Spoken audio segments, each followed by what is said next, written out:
Taat kepada Tuhan menunjukkan hikmah dan kearifan di hadapan bangsa lain. Yesus mengingatkan kita bahwa pengikutnya ialah cahaya dunia. Melalui hubungan rapat dengannya, kita menerima kuasa surga untuk bersinar. Cahaya ini menuntut penyerahan hidup sepenuhnya kepada Yesus, bukan bergantung kepada rancangan sendiri atau menunggu Tuhan melakukannya.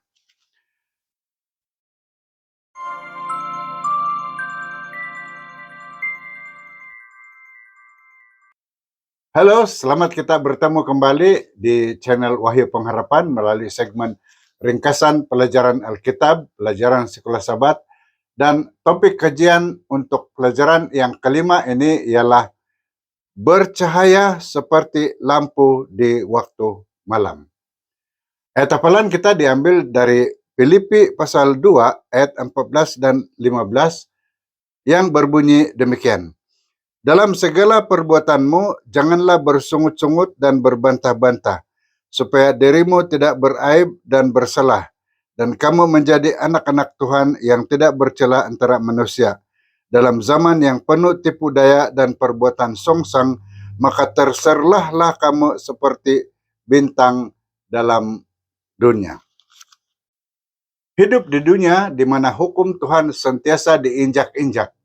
Kita sebagai umat Kristen yang ingin melayani Tuhan melalui gaya hidup yang selaras dengan kehendaknya adalah cahaya yang bersinar dalam kegelapan.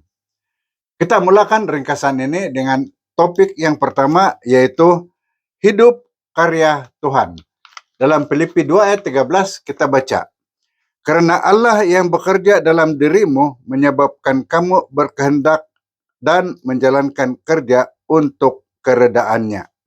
Paulus menyeru jemaat Filipi untuk terus hidup dalam ketaatan kepada Tuhan, meneladani kerendahan hati dan ketaatan Kristus yang sempurna. Keselamatan adalah karya Tuhan sepenuhnya, termasuk iman yang dikuatkan oleh Roh Kudus.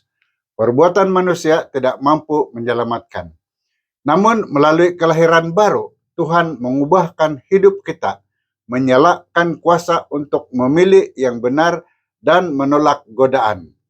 Kita bekerja bersama Tuhan dengan takut dan gentar, bukan karena takut hukuman, tetapi menyadari kehadirannya yang hidup. Kesadaran ini membimbing setiap langkah kita, menjadikan iman nyata melalui tindakan dan pilihan yang memuliakannya setiap hari. Topik kajian kita seterusnya ialah cahaya di dunia yang gelap. Dari Filipi 2 ayat 15 berkata, supaya dirimu tidak beraib dan bersalah dan kamu menjadi anak-anak Allah yang tidak bercela antara manusia. Dalam zaman yang penuh tipu daya dan perbuatan songsang, maka terserlahlah kamu seperti bintang di dunia. Ini mengulangi ayat hafalan kita. Di sini Paulus menasihatkan jemaat di Filipi untuk menjaga kesatuan, menghindari bersungut-sungut dan berbantah-bantah, karena kesatuan gereja mencerminkan hubungan kita dengan Kristus dan ketaatan terhadap firman-Nya. Dalam kegelapan moral dunia, kehidupan para pengikut yang sejati bersinar seperti bintang di langit malam, memancarkan kontras yang menonjol. Semakin gelap langit, semakin terang cahayanya bintang. Demikianlah hidup umat Tuhan yang sejati, menjadi tidak bercelah dan tulus seperti Ayub, dan ajaran Yesus menuntut kita menolak pengaruh dunia, menyingkirkan kejahatan, dan berpegang teguh pada firman. Iman sejati membezakan kita, membimbing setiap langkah agar kesaksian hidup kita bercahaya, murni, dan memuliakan Tuhan di tengah dunia yang gelap. Topik kita seterusnya ialah korban hidup. Dari Filipi 2 ayat 17 kita baca, walaupun sekiranya aku dicurahkan seperti minuman yang dipersembahkan sebagai korban dan khidmat imanmu, aku berbahagia dan bersukacita bersama kamu semua. Di sini Paulus menggambarkan bahwa hidupnya dicurahkan seperti persembahan minuman. Simbol pengorbanan bagi pelayanan Kristus, menyerupai pengabdian Maria terhadap Yesus. Kehidupannya walaupun mungkin terancam dianggap sebagai pelengkap terhadap korban iman jemaat di Filipi yang menyerahkan hidup mereka sebagai persembahan yang hidup kepada Tuhan. Orang Kristen awal giat menyebarkan Injil, membuka rumah mereka untuk pengajian kitab suci, dan memberi kesaksian iman. Semangat ini diteruskan oleh perintis Adventist yang tanpa menunggu pastor atau pendeta aktif berkongsi iman, mengajar kitab suci, dan mempersiapkan hati orang untuk menerima baptisan, meneladani pengorbanan dan kesetiaan Paulus. Topik kedua terakhir dalam kajian kita ialah watak yang terbukti. Dari Filipi 2 ayat 22 kita baca, tetapi kamu mengetahui kelakuannya yang sudah teruji, seperti anak dengan bapa, dia berkhidmat bersamaku dalam pelayanan Injil. Di sini Paulus menyanjung tinggi Timotius sebagai rekan sekerja yang sehati sejiwa dengannya dalam komitmen kepada Kristus dan kesetiaan menyebarkan Injil. Pengalaman hidup dan pelayanan yang diuji membuktikan kesetiaan dan ketulusan Timotius, menegaskan watak dan pelayanannya yang murni seperti yang ditegaskan dalam tulisan pena inspirasi. Cobaan dan kesusahan membentuk sifat Kristus dalam hati, mengajar kesabaran, kelembutan, dan kebaikan, membezakan orang Kristen daripada dunia.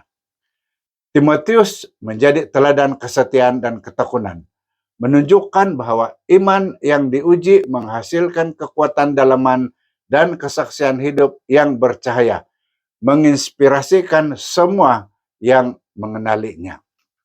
Kita tiba di topik yang terakhir dalam kajian kita. Topiknya ialah hormatilah orang yang sedemikian. Dari Filipi 2 ayat 25 berkata, namun demikian aku merasakan perlu menghantar kepadamu Epaphroditus, saudaraku, rekan sekerja dan seperjuanganku, pesuruhmu yang telah melayaniku dalam keadaanku yang serba kekurangan. Ada seorang yang bernama Epaphroditus, walaupun hanya disebut sekali dalam surat Filipi, ternyata sebagai hamba Kristus yang setia dan penuh pengorbanan. Sebelum ini dia mungkin berasal dari penyembahan berhala, namun dia telah bertobat dan aktif dalam pelayanan, sanggup mempertaruhkan nyawa demi Injil. Sebagai utusan jemaat, dia menjaga keperluan Paulus semasa dalam penjara, membawa pemberian dari jemaat di Filipi kepada Paulus, dan juga membawa surat Paulus kembali ke Filipi. Paulus menasihati jemaat agar menyambutnya dengan sukacita, menekankan roh pengorbanannya yang meneladani Yesus Kristus. Kehormatan yang diberi kepadanya bukan karena status, tetapi karena kesetiaan, keberanian, dan dedikasi yang murni, menjadi contoh teladan bagi semua pengikut Tuhan. Berikut adalah 3 poin utama sebagai kesimpulan dari ringkasan yang dikongsikan di sini. Pertama, keselamatan yang dihidupi melalui kerjasama ilahi. Orang percaya dipanggil untuk menghidupi keselamatan dengan takut dan gemetar, menyadari bahwa Allah sendiri yang bekerja di dalam kita, memberi kehendak dan kuasa untuk hidup bagi keredaannya. Kedua, kesaksian Kristen yang bersinar melalui kehidupan berwatakkan Kristus. Dalam dunia yang gelap dan songsang, umat Tuhan dipanggil untuk bersinar melalui perpaduan kehidupan yang tidak bercela, kesetiaan kepada firman, serta kesanggupan mempersembahkan diri sebagai korban hidup demi Injil. Dan yang ketiga, penghargaan terhadap hamba Tuhan yang setia dan teruji. Teladan Timotius dan Epaphroditus menunjukkan bahwa Tuhan menghargai kesetiaan pengorbanan dan pelayanan yang tulus. Oleh itu, jemaat dipanggil untuk menghormati dan menyokong mereka yang melayani dengan sepenuh hati. Sekian ringkasan pelajaran Alkitab untuk kajian minggu ini. Saya harap Anda telah mendapati maklumat yang dikongsikan melalui video ini sangat berinformatif dan membantu. Pastikan Anda sudah tekan like dan share video ini serta subscribe pada channel ini dan tekan lonceng notification agar Anda tidak terlepas menonton video yang akan dimuatkan nanti. Dan sekali lagi, jika Anda ada pertanyaan atau pandangan yang ingin dikongsikan, sila luangkan masa untuk meninggalkan komen di bahagian komen di bawah ini atau hantar ke nomor yang tertera. Dan juga beritahu kami dari mana Anda menonton video ini.